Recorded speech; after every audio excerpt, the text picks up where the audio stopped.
Hi guys, welcome back. Hey Andrea, it's good to see you. How's your day been going? Good. After last night with the fun Trump speech, it's Wasn't just like that again, beautiful? it's Christmas. Christmas every morning. Oh, I was appalled at how the Democrats were acting, but everyone was. That's what I've noticed that Democrats and rhinos do the same thing. They whine, they give awful Hmm. excuses, and then they act abhorrently while they accuse us of it. Yeah, I mean, I shared before it went. I shared some stuff online because Gateway Pundit put out an article saying, someone had leaked that the Dems were all pissy and they just didn't know what to do during the congressional speech. So they said that they were going to bring in like hand clappers and eggs. Like they were already talking about what are we going to bring in? Their little signs, and their little outfits. They're going to Wow. protest and try to disrupt. So they had already been talking about how they were going to disrupt. You know, Of course. And it's they just were going to bring eggs? Like that's insane, right? they Like were saying that they were okay. going to bring eggs to signify the inflation, I caused by just Trump, of course. I was going to say, why would they do that? You're talking bad on your own people. I Yeah, can't. I can't. yeah. Well, I do want to talk about like something I found. One of our listeners sent me something that I am going to share my screen and show you. Okay. Do you know this is called "Where Can I Get an Abortion"? Have you seen Oh this? my goodness. Oh, you're gonna get me all worked up. You Abortionfinder.com. already So know that I'm this going is to put my in big my subject zip here. code. I'm going to say I don't know the right Mm, here. And then mm. I'm going to go ahead and say that I am 15 or younger. Find a provider. And they let you know how you can call them. They say in Oklahoma, your pregnancy test determines yada yada. Abortion is banned in Oklahoma with limited exceptions. Contact us for help. They will also help you with the interstate travel. You can do this without your parents finding out. So that is abortionfinder.com. I encourage everyone to go in and just go in and say you're a minor and see what comes up. This is the kind of nonsense the left is doing. And then I want to go to one more thing the left is doing, and they are doing this, which I know Tom shared this morning, and I shared it. It was sent to me. This was in a school in Oklahoma, which, once Yeah, again, guys, if it's happening in Oklahoma, it's happening where you are. yeah. Oh, I'm screwed. I'm on the West Coast, so if it's happening in the Bible Belt, then We it's have to yeah, stand up. So I want you guys to see this, and I'm not going. I just shared that. So this is in Waurika High School in Oklahoma. This was given to a kid. Now I want to tell you that our incredible superintendent is looking into this. yeah. You got But to read this, some of that because the they might not be able to questions see it, but some are: of that, ugh, it's what awful. arouses you? How often do you watch X-rated? It goes into disgusting things that I did not even know existed as a teenager. You guys, this was in a public school in Oklahoma, handed out for the kids to say. I'm not, you guys can find it. Go to my ex if you want to read all of it. This Ugh. disgusting. This is the kind of stuff the schools are doing. Hmm. And then we have a superintendent here, which you, Ryan Walters, the rock star, right? Yeah, He love is him. cooperating with Trump on removing illegals. Now, how much they've cost the taxpayers is a whole different story. If you recall, Ryan was suing for, I think it was $474 million. Hmm. He thinks they cost the schools. Hmm.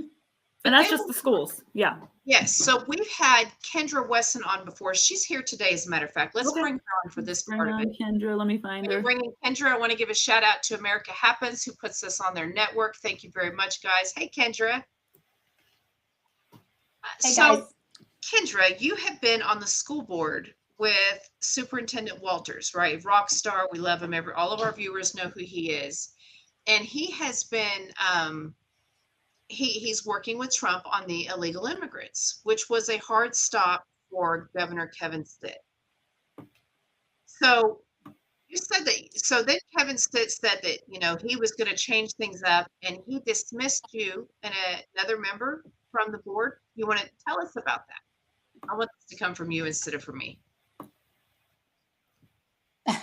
Well, yes. So myself and two other board members were dismissed, and the reasons given publicly were low performing NAEP scores and political drama. Okay, Political hold on. drama.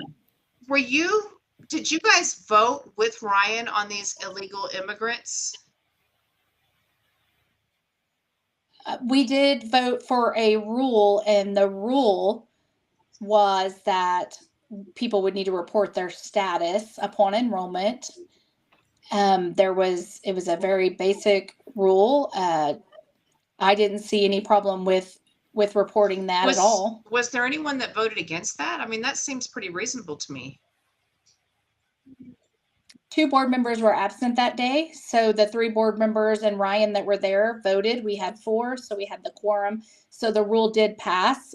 We did not hear anything from state offices that anyone would be upset by that vote. I did sit through the comments, and I mentioned it at the board meeting after listening to the comments. We have a day scheduled where everyone comes in and gives comments on the potential rules. And I did go and listen to that. And what I heard in the comments was people complaining based on the media narrative. And it didn't appear to me that day. And I remember thinking, gosh, I don't think anyone read the rule itself. So then it grew a life of its own through this media narrative. And it became a conversation about removing illegal children from school. It became a conversation about ICE coming in. None of that was part of this rule. And it just really took on its own. So are those the same life. 3 board members that were removed? Well, that's Yes. Interesting. So the governor removed those 3 board members and installed his own. And then. Well, I mean, we were all hit. He appointed us all, but he definitely installed 3 new ones. Yes. Okay. So that's interesting. And so then it continues to get, well, go ahead and then tell us what was happening behind the scenes, because I know there was a press release put out today and what was going on behind the scenes with this. People need to know. This is in a conservative state with a Republican governor and a Republican superintendent that has worked together previously. That's right. And I think what I would like the people to know and to take away from all of this is that this is a government for the people, by the people, of the people. And I think I was shocked to come to the realization that this government is run more like a monarchy. There's someone in a back room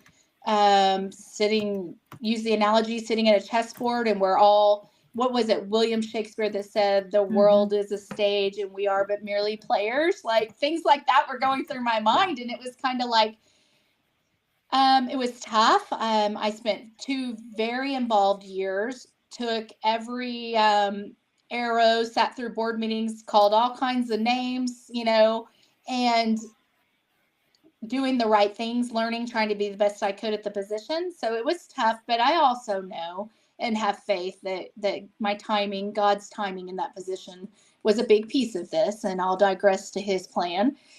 But yes, behind the scenes, there's a lot going on. Okay, so first of all, he removed the board members that voted for this, and then he installs his own board members. Meanwhile, he's accusing Ryan Walters of political drama. And then he collaborates with 2 of the biggest rhinos in our state Senate that, by the way, it passed the committee and it was on the floor today for a vote, to give board members, at least a minimum of 2, more power in what goes on the agenda, which is interesting given what just happened. To me, it's unforgivable. But then there was a story I read where you said you were told privately to pick a side, as if this went out publicly on a Substack, and you were told to pick between a Republican and a Republican. That's not okay. Yes, and it definitely, why people do what they do, I can't tell you. It was a shocking revelation to me. And I think something really interesting is the prior superintendent was a Democrat who really was making bad choices, and the same governor was in place. And I would have liked to have seen this aggressiveness happen back then, when those board members were struggling with someone on the opposition in charge. But regardless, here we are today.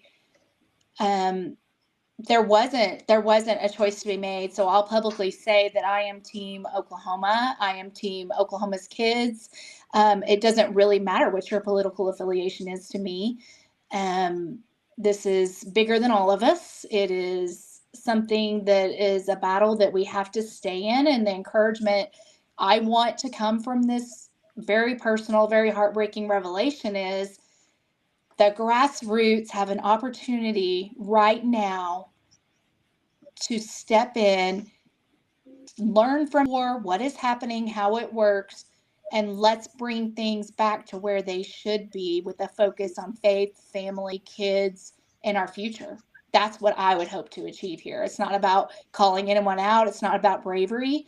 It's about our future, our kids' future. If we don't stand up against these things that are happening that we all know are wrong, but it's not PC or politically correct to speak about it, then our kids are going to be left with some severe damages. And I wonder if it'll be a ship that can be righted at that time. That's very well said. I will say that I don't think we can right the wrongs without calling some of the behavior out. And being brave enough to say it, because you pay a price when you are brave enough to say it out loud. And that's been the problem the whole time. I mean, we have seen just earlier this year, we had a Oklahoma school with the peanut butter licking on the toes. You remember that, Andrea? And then we just had this thing come out where children were asked disgusting, talking about, have you done this? Does this turn you on? That's disgusting. And my 16-year-old, I saw that after she left for school this morning. Her and I, if anything happened like that at her school, there will be, I'll be making a trip. Yeah. And what the outrage is over is whether or not the illegal immigrants. That is what it just seems so political to me that is what this fight is over, is the illegal immigrants. It makes me want to understand why. That would be, there's got to be more. When 1 and 1 equals 5, you're missing some of the elements. But we're seeing this in the nation with the illegal immigration policies that the federal government have put in place. You see courts and governors and elected officials saying, no, we're just not going to abide by that.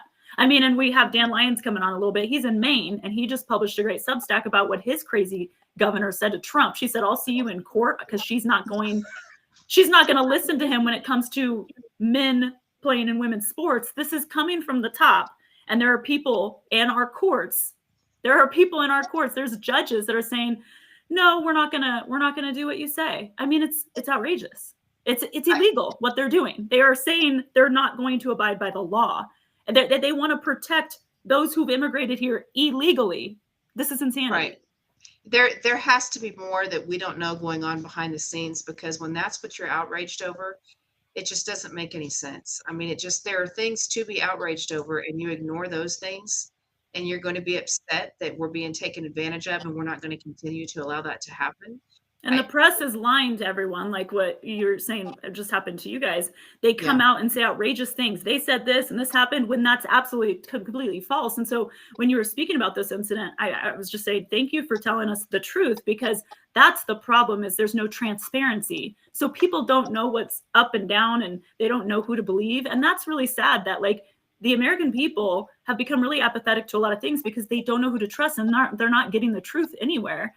So that's why it's so important for us to speak the truth as much as we possibly can. We need transparency. I really feel like if parents knew what was going on, and that's the thing with the school system everywhere, because it's happening in my state too. Parents are coming in and saying, hey, we want to see what's going on in there. And they go, you're not allowed in here. They don't even want us at school board meetings. They don't want us in the classroom. They don't want us to see what they're teaching our kids. Excuse me? That's it.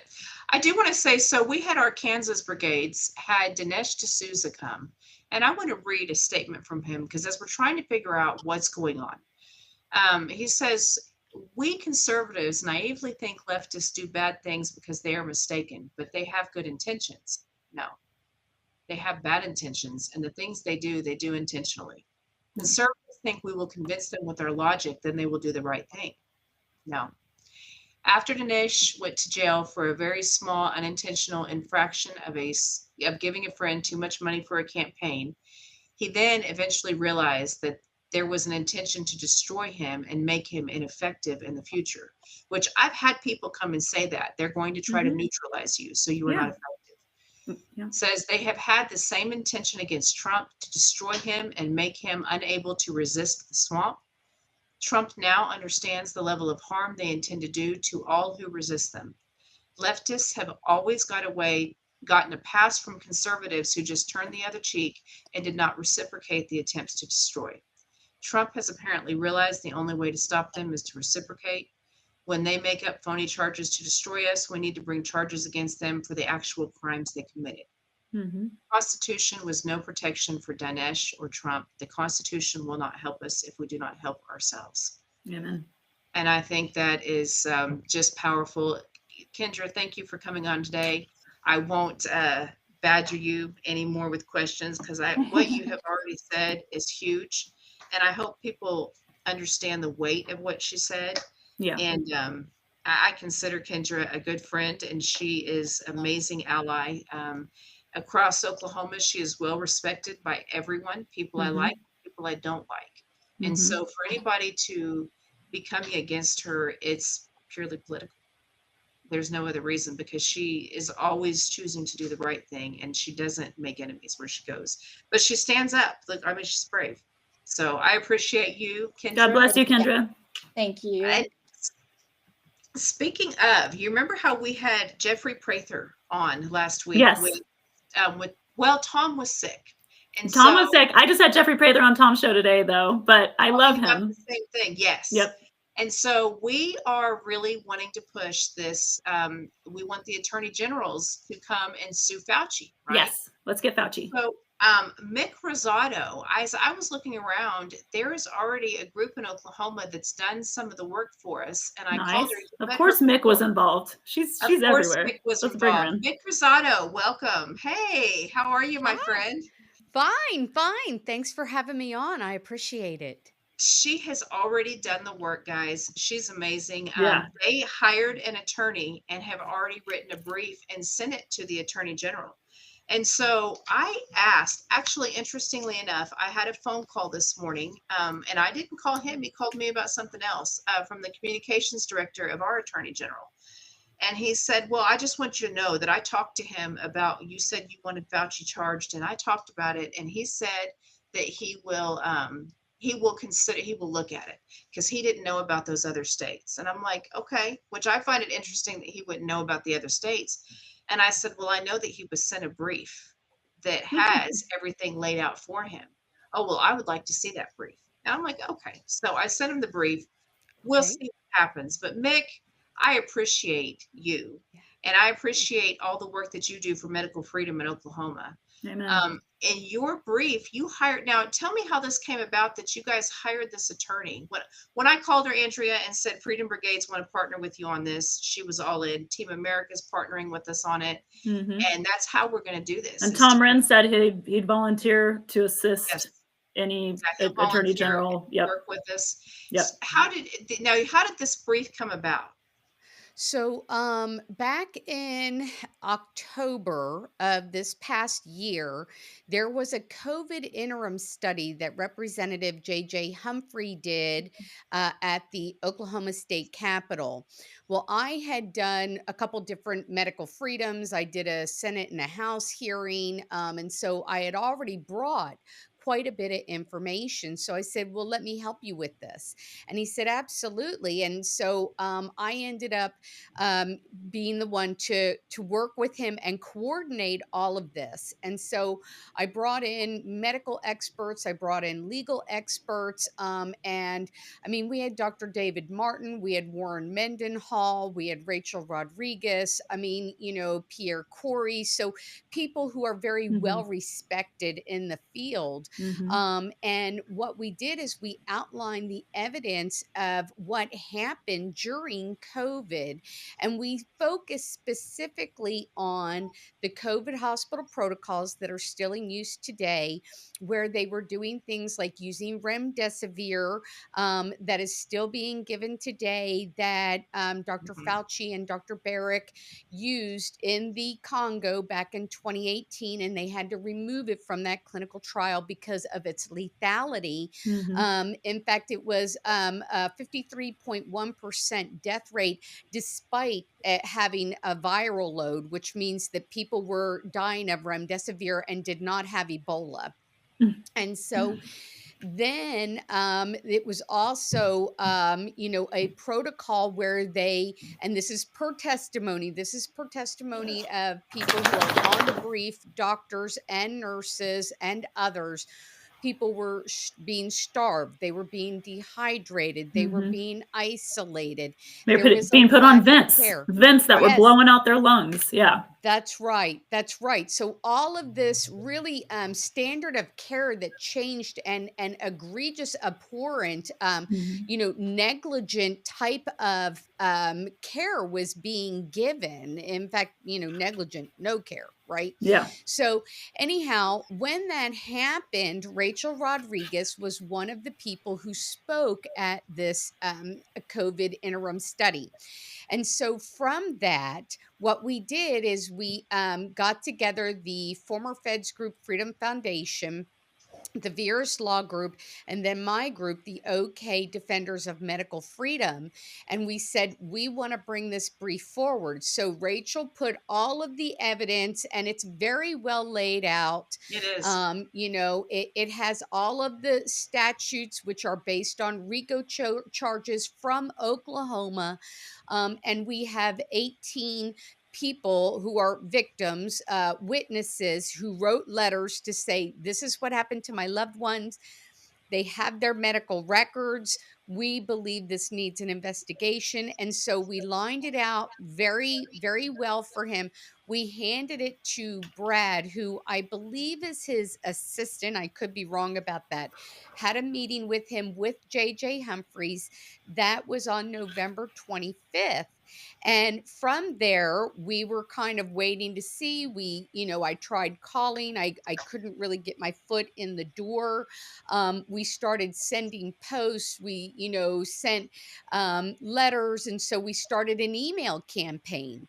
And on my newsletter that I put out, I put like different links on there, a couple different articles that a friend of mine, Paul Gardner, who is also working with the Virus Law Group, because this brief has been submitted in Louisiana, Texas, Florida, Missouri, Oklahoma. So it's been presented in multiple different states to multiple different AGs.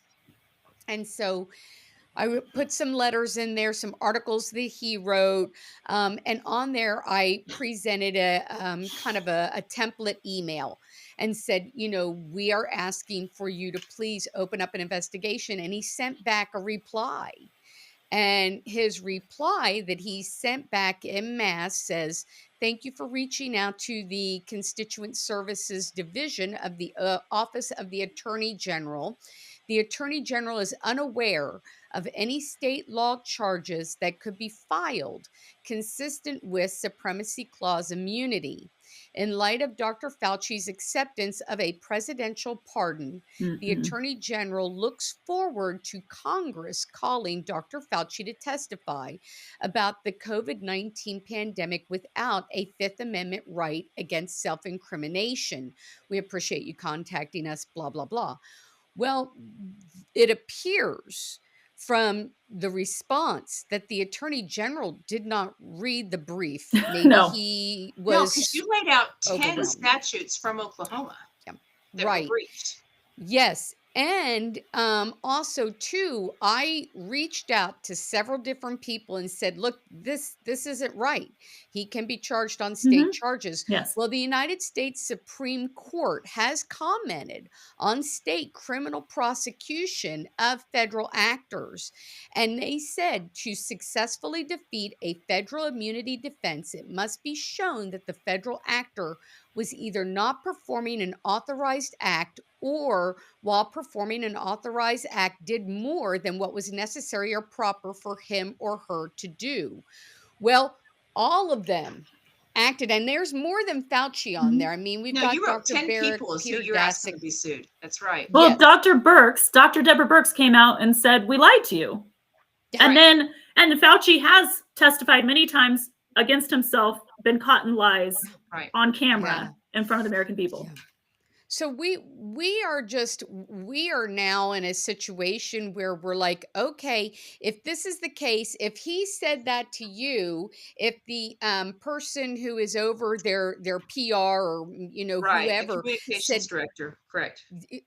they would look into it, then that's wonderful. We would love this for him to relook at it, because I've gone to other legislators now to say, will you back us in this? Because, and one of the reasons why we cite it is because there are 17 attorney generals that are investigating, to Exactly. prosecute Fauci Well, on state charges. Yeah. he's trying to say that that was just a letter from those Yeah. 17 attorney generals, and that there's not actual charges being Right.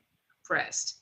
And so But But why they're wouldn't he want to, even investigating. if it's a PR thing, why wouldn't he want to get on the right side of this? Like, they're all going to have to grow a pair of balls, because at the end of the day, Right. we're not Right. going to stop pushing this, that we, the people, want Right. justice. And if our Right. attorney generals don't grow a pair, then they're going to be out and they're not going to get reelected. Even if it's Right. just a letter, then put a letter out. Well, Stand with them. And I can tell you right now, from the 18 plus, because we've been going across the state doing town halls, presenting information, and I get phone calls, I get emails. I mean, there are people out there. There are people out there who survived remdesivir who are in renal failure right Yes. now. Mhm. I mean, so Right. there was a lot of detriment being done, and if you and truly, it wasn't just the hospital protocols. We did bring information about the mRNA. Mhm. I call them bioweapons, because if you see what happened, they promoted this fear propaganda, the little death tickers going off, Mhm. and they were pushing people to one set emergency use authorization, the hospital protocols, where they were discriminating against people based on their vaccine status in order to manipulate and change societal behavior to force them into a experimental shot. So Mhm. we Right. can bring that as well. There's a lot that can go into this. I mean, we can Exactly. even go for the 30,000 view of COVID, but there's several things that I think he's missing. He's forgetting that, the creation of SARS-CoV-2 was through gain of function, and That we they hid paid the for, truth on that. Yeah. Right. that Yeah. we Right. funded. Yeah. Yes, Well, yes, and people exactly. are But I still think the being attorney discriminated general on. isn't looking at that. I mean, I think he needs his eyes opened a little bit. So, Well, I think if he Charity, wants what to be reelected, he needs to pull his head out of his ass. I Yeah. I think if he wants to move on to governor, Yeah. So in he's Oklahoma, already he's made running his for governor announcement. next. I Mhm. do think so. We're going to give him an opportunity to look at this and see what he says, but Yeah. we'll give him an opportunity. I do think that we expect something on this, Yeah. Mhm. Yeah. and to just sweep it under the rug and not take a side is not okay. Mhm. Yeah. So It is necessary for him to understand that, it wasn't proper for people to be right. mandated, forced, coerced, from the victim's point of Yeah. view, that were given a drug without their consent. Many of Mhm. them, I've got records where the informed consent says patient. There's no Mhm. name. It just says patient.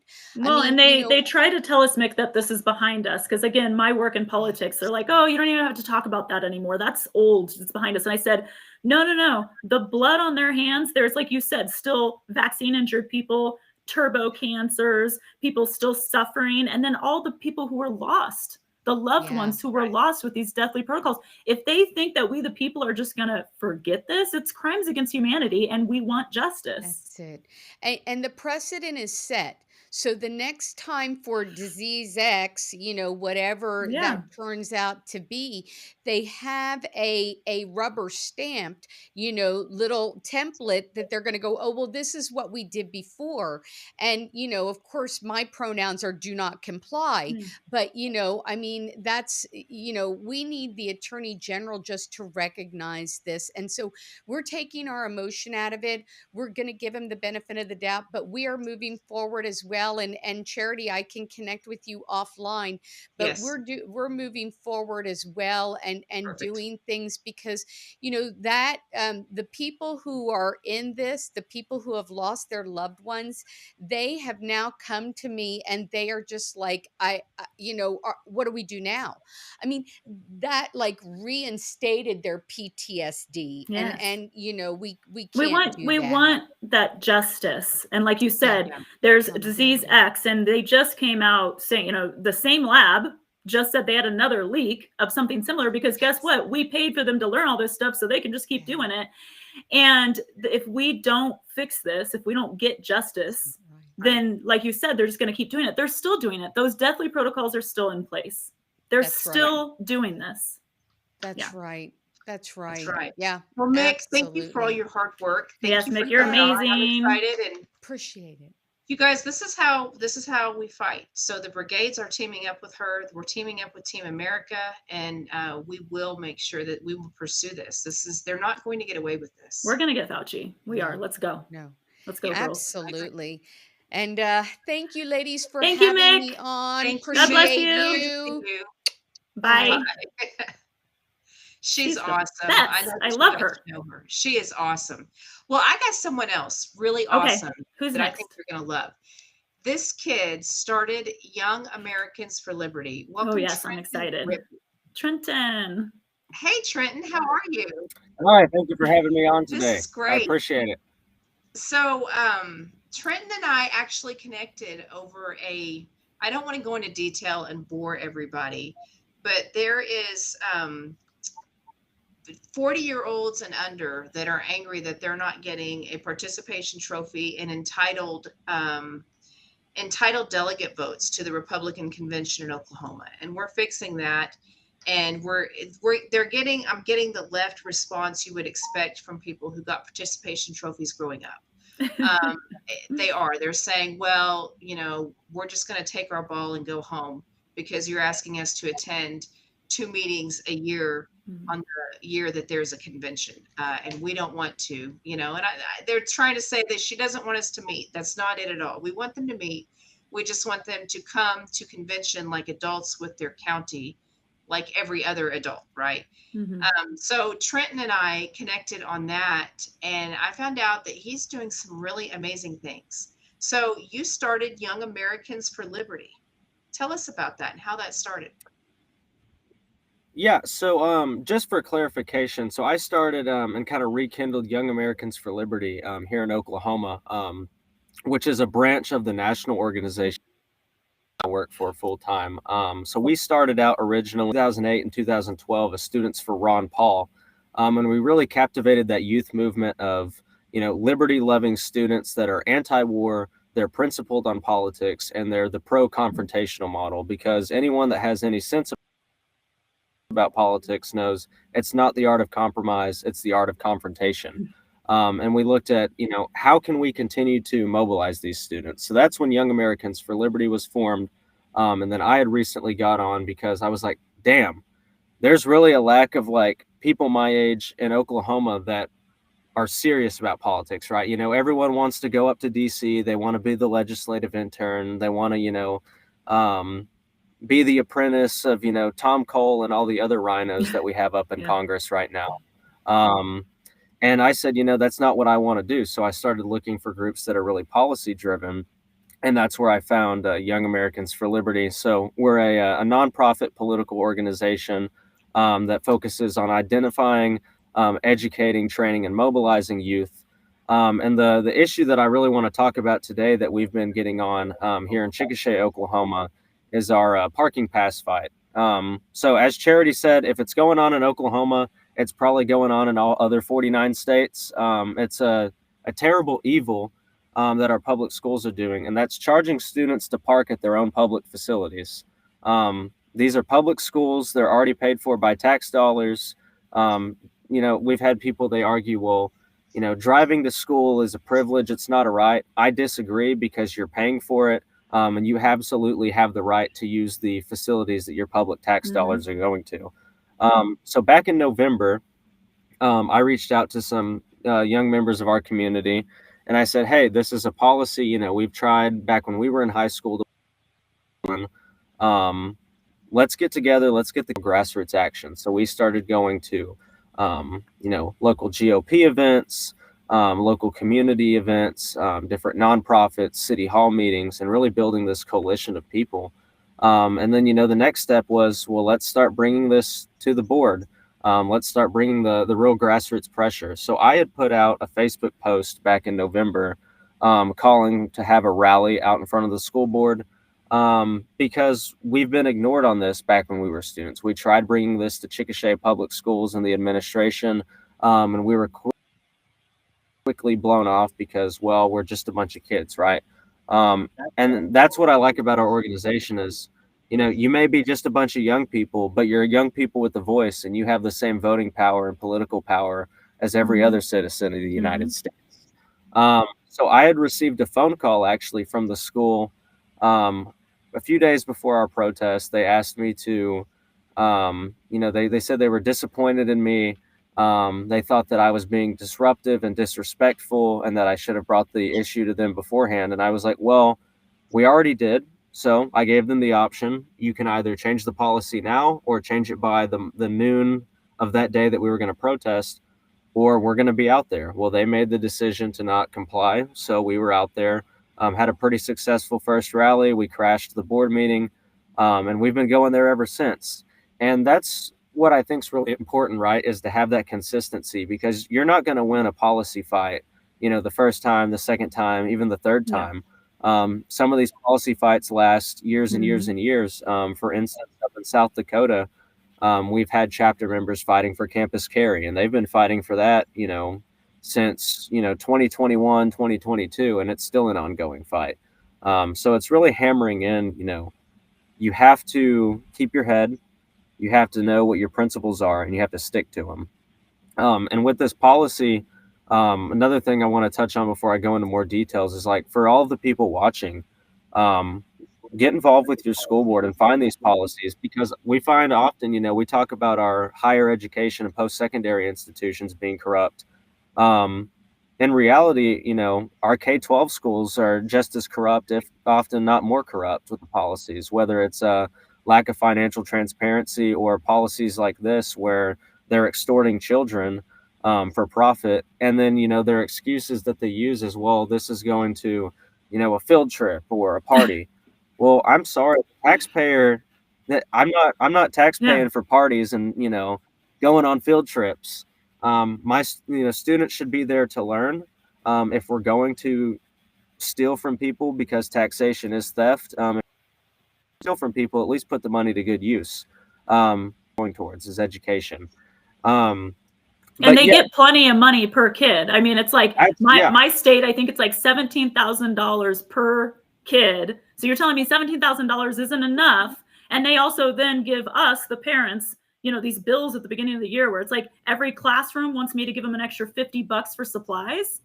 What? And I feel bad for the teachers, because the teachers are at the bottom too. They're getting paid peanuts. Where's the other money, the peanuts that the teacher gets and all this other stuff that we provide? You guys are paying for parking, and that's I love that fight. But also the supply list. Oh, we need the parents to help pay for supplies. You're getting $17,000 to sometimes $20,000 per child in each class. That's not enough money. That's not enough of our taxes.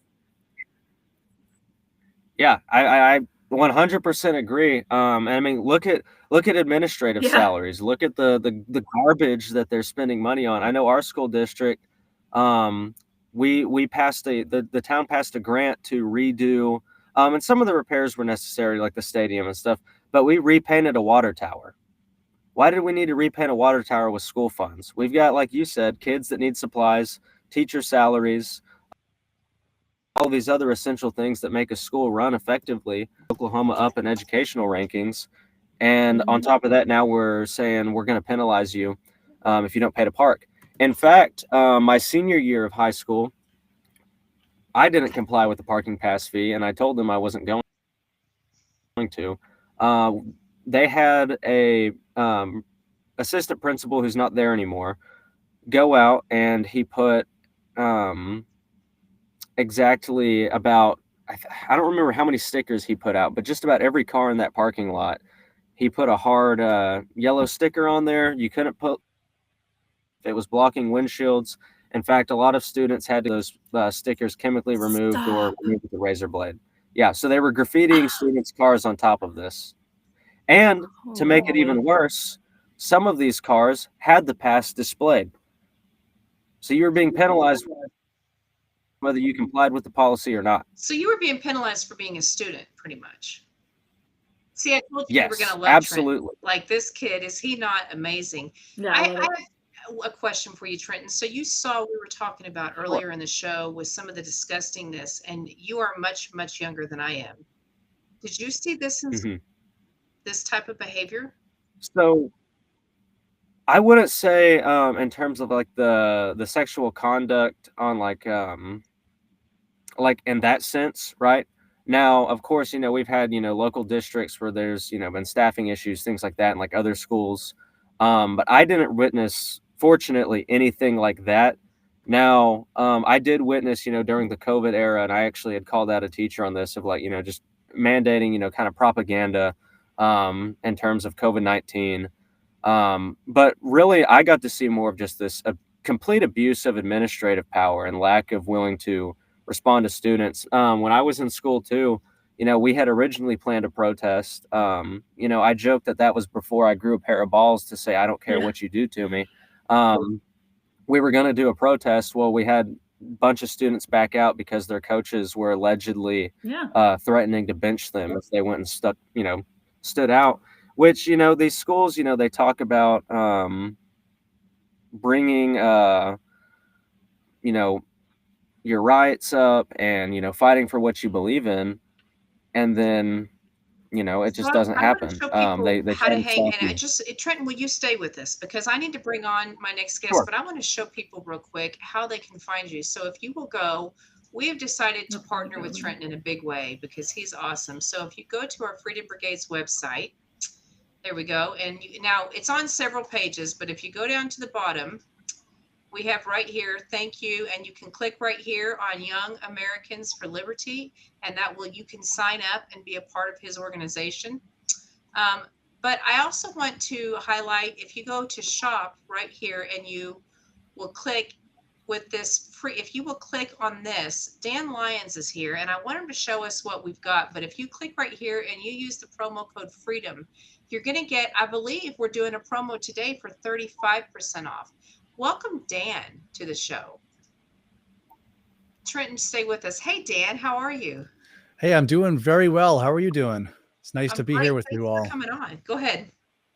Yeah, no, it's great to be here with you all. Thank you. And it's very, very interesting to hear what's going on in Oklahoma. So I live up in Maine, and I can tell you that, we have a lot of problems up here. I want to touch on those problems for a minute or two.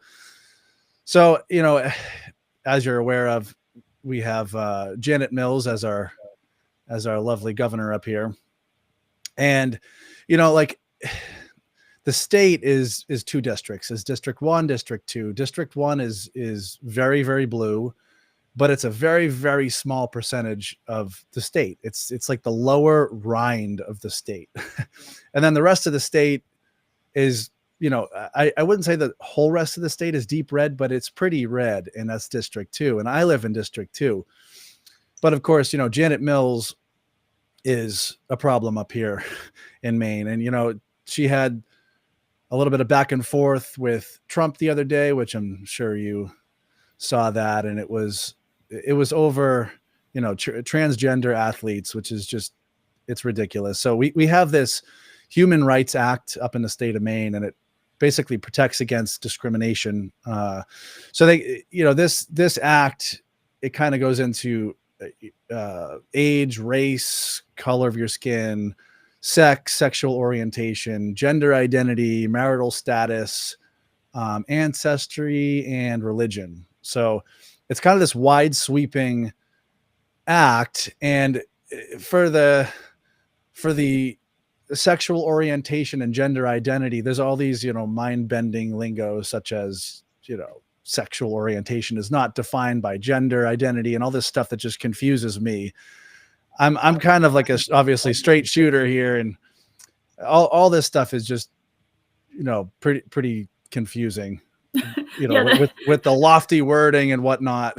they play with definitions on purpose. I mean, and they Yeah, love they do. defining everything. And Dan, They Dan's do. the Patriot Trainer. You can follow him on Rumble. He's got a channel, the Patriot Trainer, and he's broken this down.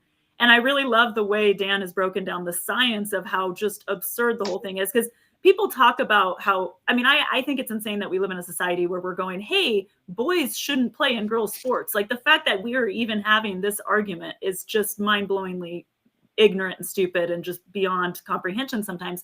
But Dan broke it down on his Substack, and he talks about it on his show, where when we talk about the way women get kicked out for cheating, right? If they're using testosterone supplements or steroid supplements and it changes the levels of testosterone in their body, they get called cheaters and they get kicked out. But then you're allowing a person with a penis who has high levels of testosterone naturally to play, and no one says anything, right? I mean, yeah, it's crazy. Age discrimination. So if they push that enough, does that mean you can have 18-year-olds playing with 5-year-olds? I mean, where's the line? If there is no line, you know what I mean? There's no line.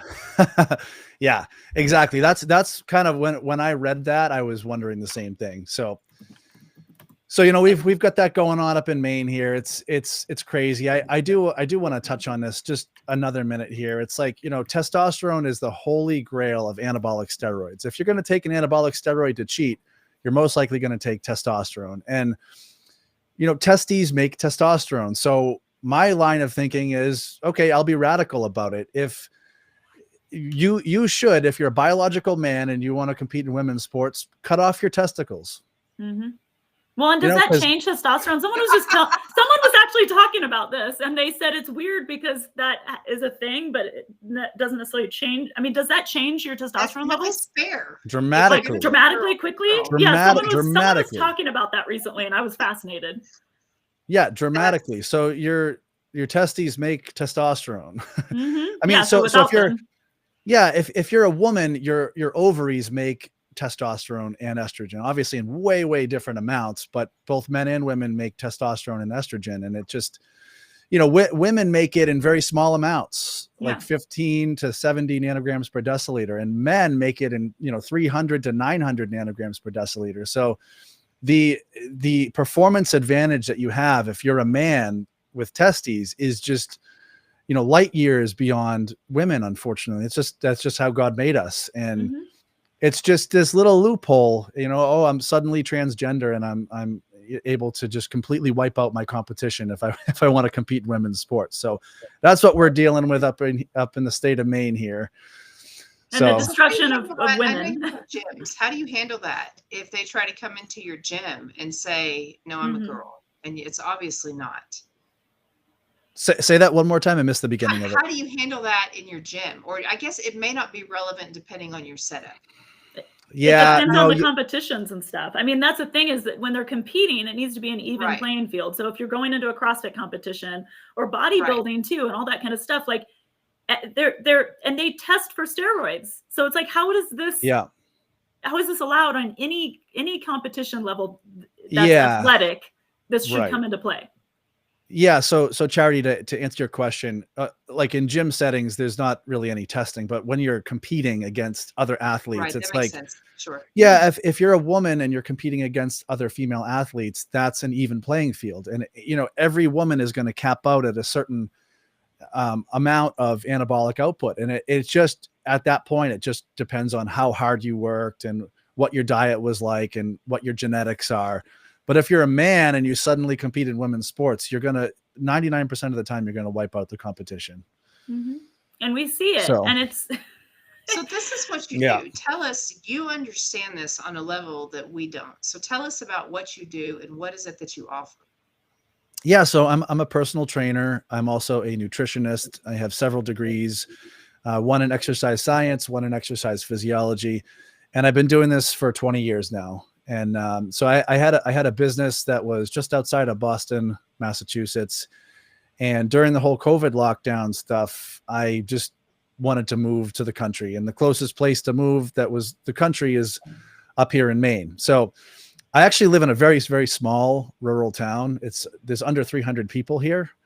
And my focus was just to get people in shape. And, I train people in person up here in Maine. Believe it or not, there's a pretty good amount of people that want personal training up here in the woods. But I also help people online too, because I didn't want to kind of get locked into one specific location. So I'm available online. I do personal training, one-on-one sessions online. That's kind of by like special request only. But I also have a couple of programs where I wanted to get the price down for people and get people in shape. And, there's a nutrition component and there's pre-recorded personal training sessions, which are actually done in this room behind me here. So I kind of walk people through, the certain exercises to do to lose weight. And, if you're looking for muscle toning, fat loss, and it's kind of like a dual, there's a dual goal here. There's, first of all, everyone wants to get in shape and we're being poisoned by our food.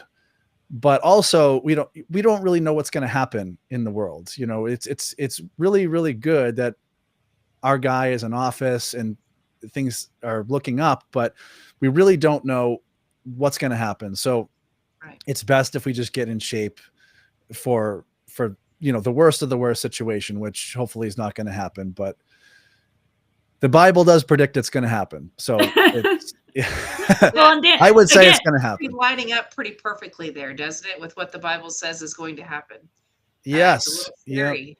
It really It is. is a little scary, but also, it's for me personally, it increased my faith dramatically to just see how the past 4 years have unfolded, and to know that we have to take responsibility. We have to put God first, and we have to take care of the bodies that God gave us, because that's kind of like one of the most respectful things that in my mind we can do as human beings, is just respect the life God gave us, respect our bodies, and stop eating all this junk that we see in our food supply. And that's, I'm very aligned with RFK Jr. And I'm glad that, he's in and hopefully going to be doing what he said. So yeah, that's the good news. But yeah, so my programs, I have a couple of programs. I have a 12-week program, and then I have a 1-year program. So the 1-year program is, you get basically 2 pre-recorded personal training sessions every week sent to you. They're all online, and you can do them at your convenience. And it's not just like I'm sending people videos. You can actually interact and connect with me directly. So you can ask questions, you can leave comments, feedback. And that program also comes with a nutrition coaching whole program. It's actually 52 weeks long, so it's exactly 1 year. And I kind of slowly walk people through how to change their lifestyle, because I've been a trainer for long enough where if I just tell people what to eat, they're going to be like, oh, great. Okay. I'm not going to do this, but really getting people to adopt new habits, because we've been very conditioned, whether we want to admit it or not. A lot of us can say, oh, I can just stop eating fast food, or I can stop eating, this or that. But in reality, it really takes a whole lifestyle change. So that's kind of what I'm all about. And that's what I do. And the devil wants us, the enemy wants us weak and stupid. And this is what we're talking about with the education system problems too. They don't want us to be critical thinkers and know what's going on. They don't want transparency. And then the devil is trying to poison us. And so, we do have to stay strong, because we don't want to be taken out by this evil machine. So if you think about it this way, go ahead. Right. You've had a lot of success stories. I was looking on your website, and you have a lot of people that have great results from your program. Oh yeah. Definitely. People love it because, they get to connect with me, and it's a very low cost. So when I do one-on-one sessions, for example, the 1-year program is less money than 1 month of a one-on-one session. So you get a whole year's worth for, less money than you would if you were just doing a one-on-one session for 1 month with me. And think of what people spend on gym memberships. I mean, I have 2 gym memberships because I go with my kids. I mean, the amount of money we spend on these monthly subscription things, and if they were to get one-on-one session with you, plus I think the nutrition piece for you is what makes you like above and beyond the best in the field, because if you're not doing, I always tell people, like, abs are made in the kitchen. Like, there's just certain things that you can work out, work out. But if your nutrition's failing and not on point, you're never going to see those results. Exactly. And it's all about resistance training. That's what I teach. It's using some resistance, whether that's weights. Like, I teach people, how to exercise with weights. And that is a form of resistance training. What happens is when you do resistance training, your body responds by increasing what's called your basal metabolic rate, which is how many calories your body burns at rest. So the best way to get in shape is to do weight training, because your basal metabolic rate will increase. You'll start burning more calories around the clock, even when you're sleeping. So that's a little bit different from just, getting on the treadmill and just hammering away at cardio, because if you were to do a cardio session on a treadmill, you're going to burn a certain amount of calories in an hour, and then you're going to get off the treadmill. You're going to eat a couple pieces of cheese, and then you're going to be back to square one. Yeah. But, this kind of weight training and resistance training in general just really increases your metabolic rate in general. So it's not really about how many calories you're burning during the workouts. It's about how many calories your body now requires, because your body's changing, because you're adding new muscle tone, and you're going to be losing body fat just because you have a different body now. So you're not going to look like Arnold. And, I've trained women there, because I work out with weights. I've always been in the weight gym. I started weight training in college, and all these women come to me and go, well, I don't want to get too big. Sweetheart, you're not going to get big. like no, you have to take steroids to look like a man. Like, I was just going to say, bring us back to the men versus women argument with the testosterone output. Like, these top level athletes that are female only top out at 70 nanograms per deciliter. You're not going to be able to get a lot of muscle like a man at that amount. It's just not in your genetic makeup. And that's how God made us. But lifting weights is critical. You have to lift weights. Lifting weights is critical. And especially when you get older too, because lifting weights increases bone mineral density. You're going to strengthen your bones, your joints, your tendons, ligaments. So I have a lot, probably most of, maybe 70% of my clients that I train are women. And most of them are kind of middle age or older. And it doesn't mean that I don't work with younger people, but I really, really love working with the middle age to older population. It's kind of where I resonate the most. But yeah, I think what's interesting, I know you have to hop soon, Dan, but I think what's interesting is when I talk to like my mom and my parents, because they were both athletic, they were hikers. I grew up in Tahoe, but they didn't do gyms back then. Like, when you look at the evolution of gyms and workouts, like there's an older generation that are just now really starting to understand, like, okay, going to the gym doesn't mean I go to look like Arnold. It means I'm going to be able to walk and be strong in my 70s and my 80s. Like, you have to train this way to stay strong. So there's a lot of transparency finally coming out on the importance of weight training, which I like. Yeah, definitely. And if you think about it spiritually, if you get in the best shape of your life, you're basically going against the one world agenda, because like, Satan put together all of these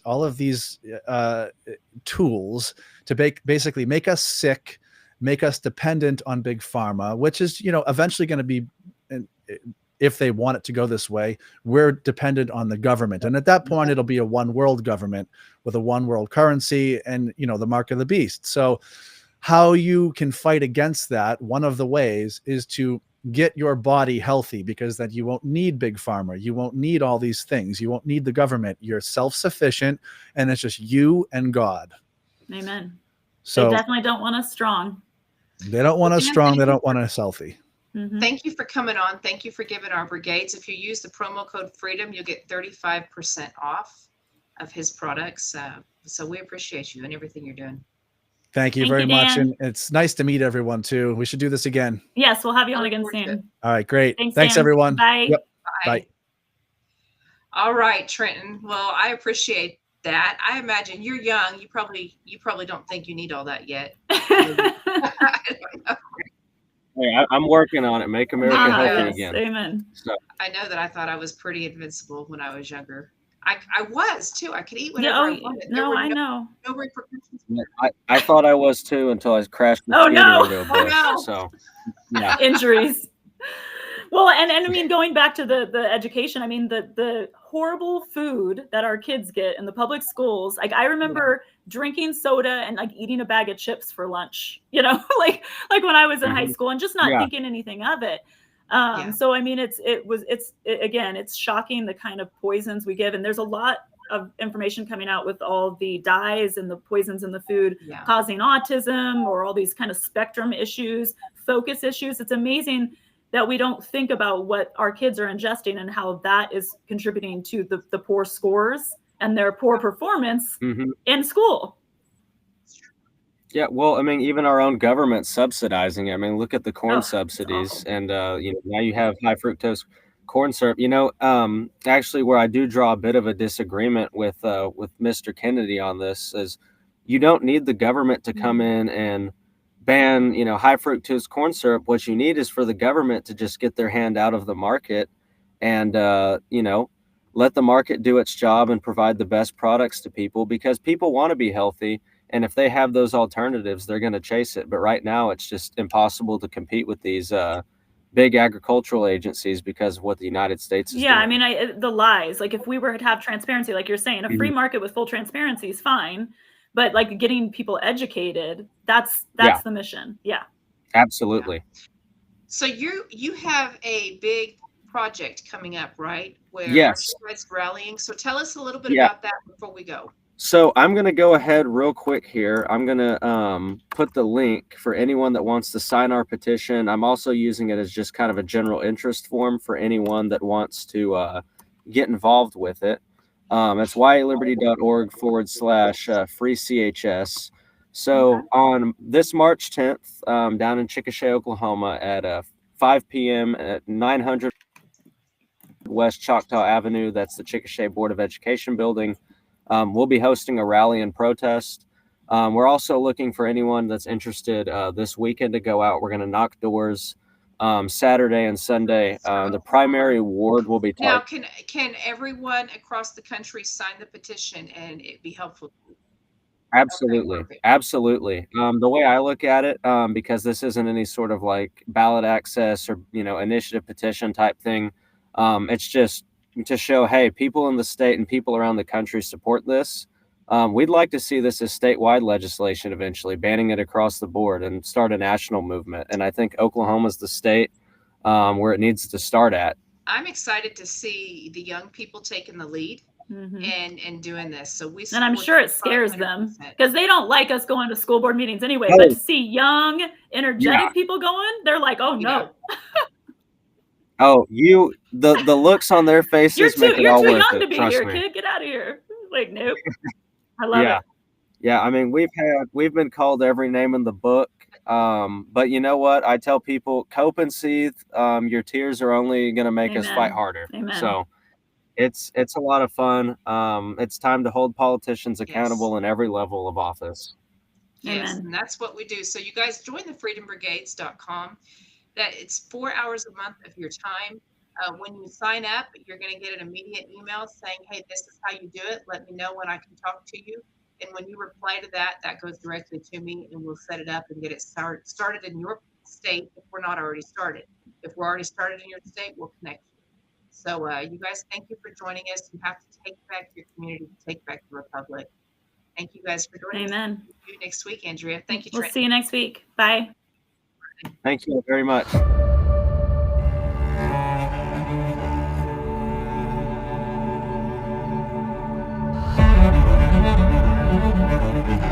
Mm-hmm.